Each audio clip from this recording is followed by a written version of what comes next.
eng yomon hali oshnangiz oldiga kelib turib, odam hayotga bir marta keladi deydi-yu, bilasizlarmi? Ashi voqeadan keyin eng yer yuzida tasavvur qilishingiz mumkin bo'lgan yomon voqea sodir bo'ladi. Ashi gapdan keyin. Chunki hech qachon odam hayotga bir marta keladi. Davay kubi-rubi terishni o'rganamiz demaydi-da yoki davay crossword yechib ko'ramiz ham demaydi-da biz.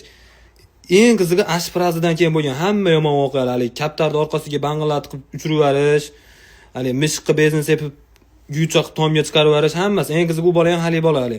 Meni tortib qo'ying deyishni o'ylab topgan bola bo'ladi-yu. Kelib turib, odam hayotga bir marta keladi. Davay streshni yurib ko'ramiz deydi. Oy, qanaqa streshni? Bir inson sal odamga foydasi tegadigan ideyalar ham aytgan, o'lib ketasan streshni yurib. Siz bilaman oshni men uchun jon kuydirasan.